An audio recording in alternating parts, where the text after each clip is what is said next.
स्वप्न क्या? वो विचार जो हम सोते समय देखते हैं, एक अधूरी मनोकामना जिसे पूर्ण भी हम सोते समय ही कर सकते हैं। क्यों? कदापि नहीं। स्वप्न तो वो है जो आपको जगाए। स्वप्न वो है जो आपको भोर में उठने के लिए प्रतीक्षा करवाए।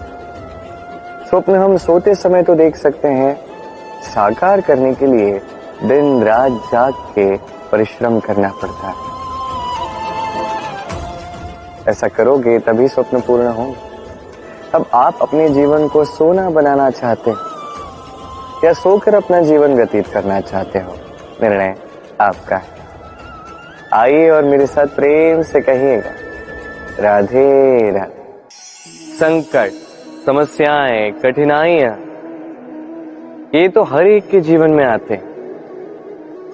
अधिकतर बार ऐसा होता है कि मनुष्य के जीवन में जब कोई संकट आता है तो वो वहीं भयभीत हो जाता है, चिंतित हो जाता है, निराश हो जाता है। किंतु यदि मैं आपको सत्य बताऊं तो हमारे व्यक्तित्व के विकास के लिए, हमें लक्ष्य तक पहुंचाने के लिए ये संकट, ये समस्याएं, ये अत्यंत महत्वपूर्ण है। और इसका उदाहरण मैं नहीं, अपितु प्रकृति स्वयं देगी। अब स्वयं कभी धरती माता को देख लीजिए। धरती माता सूर्य का ताप सहती है। क्यों? ताकि धरती पर जो जल है वो वाष्प बनकर ऊपर जाए, मेघ बने और धरती पर पुनः एक बार वर्षा करे, नया जीवन दान दे। वही बात कीजिए पतझड़ की तो वृक्ष को देखिए। पतझड़ के इस ऋतु में सारे पत्ते झड़ जाते हैं। तत्पश्चात उस वृक्ष पे होता है नवनिर्माण, नए पत्ते आते हैं, वो वृक्ष पुनः खिल उठता है, लहलहा उठता है। ऐसे ही आपके जीवन में संकट, कठिनाइयां, समस्याएं ये तो आते ही रहेंगे। आपको इससे भयभीत नहीं होना है, पीछे नहीं हटना है, निराश नहीं होना है, अपितु डट कर साहस के साथ उसका सामना करना है। ये करना आप सीख जाएंगे तो आप स्वयं देखेंगे कि यही संकट, यही समस्याएं, यही कठिनाइयां आपको बल प्रदान करें। आइए और मेरे साथ प्रेम से कहिए, राधे राधे। कई बार ऐसा होता है कि हमारे अच्छी मंशा पर, अच्छे विचारों पर, अच्छे कर्मों पर लोग संदेह करते हैं, प्रश्न उठाते हैं, प्रमाण मांगते हैं, शुद्धता की परीक्षा देने को कहते हैं। और तब निश्चित रूप से दुख होता है। हम सोचते हैं कि यही जीवन है।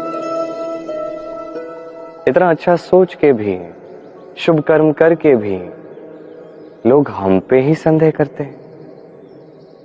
दुख तो होता है, किंतु दुखी होने की आवश्यकता नहीं। क्यों नहीं है? क्योंकि यदि कोई आप पर संदेह करता है तो उन्हें करने दे। संसार में क्या होता है देखिए, संसार में स्वर्ण की शुद्धता को ही परखा जाता है, कोयले की कटुता को नहीं। आप स्वर्ण हैं तो आपकी शुद्धता को परखा ही जाएगा, वो तो होना ही है। आप स्वयं को दुखी मत कीजिए, आपका केवल एक कर्म है, स्वर्ण की भांति चमकते रहिए। संसार को आपके सोच, विचार, आपके कर्म का, आपकी शुद्धता का प्रमाण मिलता ही रहेगा। तो आइए और मेरे साथ प्रेम से कहिएगा, राधे राधे।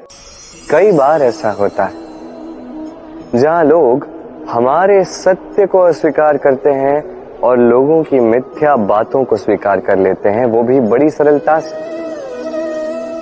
तब हमें बड़ा दुख होता है, बड़ा क्रोध आता है लोगों की इस सोच पर यह जानना अधिक महत्वपूर्ण है कि ऐसा होता है तो क्यों? क्या कारण आप है? क्या आप में कोई दोष है? कदापि नहीं। कारण यह है कि सत्य, इस सत्य का मूल्य कहीं अधिक है। इतना अधिक है कि कई बार बड़े से बड़ा धनी भी इसका मूल्य चुका नहीं सकता। वहीं बात की जाए यदि मिथ्या की, तो इसका मूल्य बहुत छोटा है। बड़ी सरलता से इसलिए मिथ्या सब में बिक जाता है। आपका कर्म सत्य कहूं तो ये नहीं कि आप सोचते रहें कि लोग आपको क्यों नहीं समझ रहे, आपके सत्य को क्यों नहीं समझ रहे। आपका कर्म है अपने सत्य के साथ खड़े रहना, सत्य के साथ चलते रहना, क्योंकि सत्य भी उन्हीं के पास आएगा जो सत्य को खोजना चाहते हैं। अन्यथा अधिकतर लोग मिथ्या में ही प्रसन्न हैं। आप कर्म करते जाइए, अपने सत्य के साथ आगे बढ़ते जाइए। सत्य अधिक समय तक छिपा नहीं रहता। संसार के समक्ष एक न एक दिन अवश्य आएगा, और तब भी ये लोगों पर है कि वो स्वीकार करना चाहते हैं या नहीं। आप कर्म करते जाइए और मेरे साथ प्रेम से कहिए राधे राधे। कभी जब भवंडर आता है, आंधी तूफान आता है, तब देखिए ये कितना बड़ा स्वर करता है, कितना बड़ा नाद करता है, विध्वंस मचा देता है। जब बाढ़ आती है तब कितना बड़ा स्वर करती है, कितना बड़ा नाद करती है, किनारों को तोड़ के रख देती है। वही किसी वृक्ष को देखिए, शांति से खड़ा रहता है, मौन, और अपना कर्म करता है, छाया देता है, फल देता है। कोई बड़ा स्वर नहीं, कोई नाद नहीं। नदी की बात की जाए तो नदी जो बहती है, खेतों को सींचती है, वनस्पतियों को प्राण देती है, हमें पीने के लिए जल देती है, इतना महान कार्य करती है। कोई बड़ा स्वर नहीं, कोई बड़ा नाद नहीं। ये सीख है। इस संसार में जो भी महान कार्य करते हैं, मौन होकर अपना कर्म करते जाते हैं, क्योंकि उन्हें पता है महत्व स्वर का नहीं, कर्म का। और जो रुद्र का साथ देते हैं, नाद करते हैं, वो केवल विध्वंस मचाते हैं। आप मौन रहकर कर्म करते करते महान बनना चाहते हैं, या रुद्र का साथ देकर केवल विध्वंस मचाना चाहते हैं? निर्णय आपका है।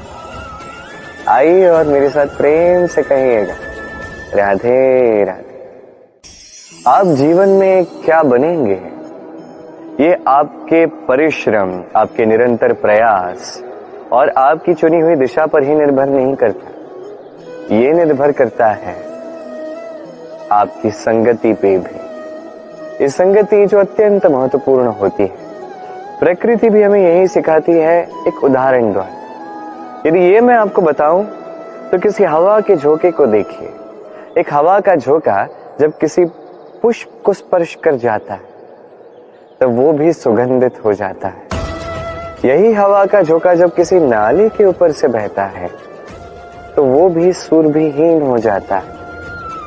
ये संगति ही है जो मनुष्य को कहां से कहां पहुंचा सकती है, आपको पता भी नहीं चलेगा। ये संगति का प्रभाव ही है जहां चने के साथ घुन भी पिस जाता है। ये संगति का प्रभाव ही है जहां एक साधारण सा पत्थर स्वर्ण के साथ मिल जाता है और वो भी रत्न बन जाता है। तो इस संगति का विशेष ध्यान रखिए।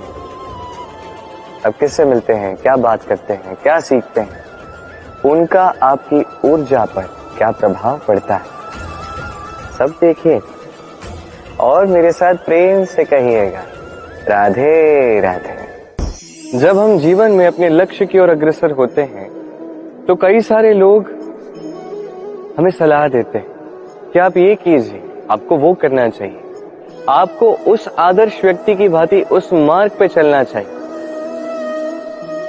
हमें अच्छा लगता है, हम उसका अनुसरण करने लगते हैं, क्योंकि उस मार्ग पे 1 अथवा 10 लोग चल के अपने लक्ष्य को प्राप्त कर चुके हैं। अब उन लोगों को उस मार्ग पे चल के लक्ष्य की प्राप्ति हुई, क्या इसका अर्थ यह भी है कि हमें भी अवश्य होगी? आवश्यक नहीं। मैं आपसे सरल सा प्रश्न पूछता, क्या वो आदर्श व्यक्ति आप हैं? नहीं, वो व्यक्ति कोई और है जिसकी अपनी सोच है, अपनी विचारधारा है, अपने कर्म है, अपने अनुभव है, अपने गुण अपने अवगुण है, उनकी अपनी एक यात्रा है, अपना लक्ष्य है। वो आप नहीं। बात की जाए यदि आपकी, तो आपके विषय में सबसे अधिक कौन जानता है? आपकी यात्रा, आपके लक्ष्य के विषय में, आपकी सोच, आपकी विचारधारा, आपके कर्म के विषय में, आपकी कामना के विषय में, आपके अनुभवों के विषय में,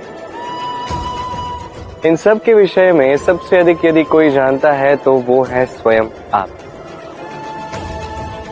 तो अपने जीवन में किस मार्ग को चुनना है और कैसे आगे बढ़ना है, ये चयन भी श्रेष्ठ होगा यदि आप ही के हाथ में हो। आप अपने जीवन का आकलन कीजिए, समझिए और अपने लक्ष्य को जाकर प्राप्त कर लीजिए। कुछ इस प्रकार उदाहरण इस संसार के समक्ष प्रस्तुत कीजिए कि भीड़ आपके मार्ग पर चलने के लिए आतुर हो जाए। आइए और मेरे साथ प्रेम से कहिएगा, राधे राधे। प्रकाश किसमें होता है? सूर्य। शीतलता किसमें होती? चंद्रमा। अब यदि सूर्य में प्रकाश ही ना हो तो क्या होगा? अंधकार। यदि चंद्रमा में शीतलता ही ना हो तो क्या होगा? महा अंधकार।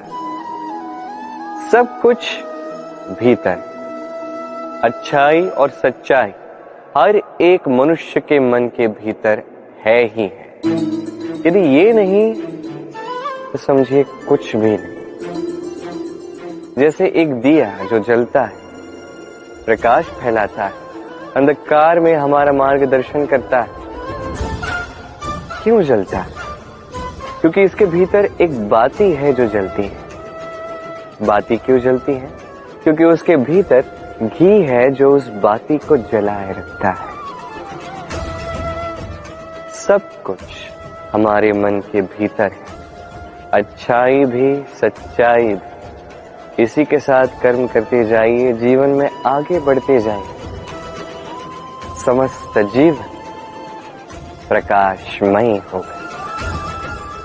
आइए और मेरे साथ प्रेम से कहिए, राधे राधे। फागुन पूर्णिमा में मनाए जाने वाला ये विशेष पर्व, इसका नाम सुनते ही रंगों का आभास होता है, मन उल्लासित हो उठता है। इस पर्व का नाम है होली। ऐसा क्या विशेष है इस पर्व में जो अन्य किसी पर्व में नहीं? त्याग। किसी नए रंग को अपनाने के लिए पुराने रंग का त्याग करना पड़ता है। सतरंगा होने के लिए एक श्वेत कपड़े को भी अपने ऊपर एक नए आलेप को लिपटाना होता है। और ये त्याग सरल नहीं है। इसलिए तो रंगों से खेलने से पूर्व हम होलिका दहन करते हैं। होलिका का अंत हुआ और प्रहलाद बच गया। अर्थात जो अपवित्र था, असत्य था, उसका अंत हुआ और जो पवित्र था, जो सत्य था, वो रह गया। इसी प्रकार आप भी, आपके मन के भीतर जितने भी विकार हैं, इन विकारों का भार लेकर जो आप चलते हैं, इस भार को होलिका दहन में भस्म कर दीजिए। स्वयं को हल्का पाएंगे और जब स्वयं को हल्का पाएंगे, अपने आप जीवन में ऊपर उठेंगे। तो इस होली पर स्वयं को विकारों से मुक्त कीजिए। होली का ये आनंद और भी अधिक हो जाएगा और मन प्रसन्न होकर कहेगा, राधे राधे। इस वर्ष होली में अपने प्रियजनों को किस रंग से रंगेंगे आप? लाल, हरा, पीला, नीला, सतरंगी, अनेक रंग हैं। यदि मुझसे पूछा जाए तो मैं इस वर्ष भी उसी रंग से खेलूंगा जिस रंग के साथ मैं बालपन से लेकर अब तक खेलता आया, प्रेम का रंग। प्रेम का ये रंग जो दिखता तो नहीं है, किंतु जब ये प्रेम का रंग चढ़ जाए तो हर एक रंग अच्छा लगता है। प्रेम जिसमें कोई भी रंग अपावन या अशुभ नहीं, सब प्यारे लगते हैं। ये प्रेम ही है जिसके कारण मैं प्रेम का देवता बना। और सत्य कहूं तो आपको भी कभी इस प्रेम का उपयोग कर लेना चाहिए। प्रयास कीजिए, आप इस होली पर चाहे जितने भी रंगों के साथ खेलें, उसमें एक चुटकी प्रेम का रंग अवश्य मिला दीजिए। इस होली का आनंद दुगना हो जाए। अपने हो या पराए, सबके साथ प्रेम की होली खेलें। सभी निकट आएंगे और निकट आने से जो ऊर्जा उत्पन्न होगी, यही तो होली का वास्तविक रंग है। तो इस बार होली पर सभी को प्रेम के रंग से रंग दीजिए और इसी प्रेम के साथ कहिएगा, राधे राधे। काग और कोयल दोनों का रंग शामिल होता है, परंतु इन दोनों में अंतर जो है वो ज्ञात होता है वर्षा के ऋतु में। जब काग अपने कर्कश स्वर से काव काव करता है, वही कोयल अपनी मीठी प्रसिद्ध कुहू से हमारा हृदय ही जीत लेती है। अब ये केवल कोयल और काग के साथ नहीं, अपितु हर एक मनुष्य के साथ भी है। हर एक मनुष्य का व्यक्तित्व उसकी वाणी के पीछे छिपा होता है। यदि आप किसी मनुष्य को समझने जाएं जो मौन धारण करके बैठा है, तो हो सकता है कि आप उसे कुछ और ही समझें। यदि किसी के व्यक्तित्व को समझना है तो उसे बोलने दें, उस व्यक्ति की बातों को सुनना सीखें। ये आप सीख गए तो आपको अपने आप ज्ञात हो जाएगा कि सामने वाले मनुष्य का व्यक्तित्व क्या है। आइए और मेरे साथ प्रेम से कहिएगा,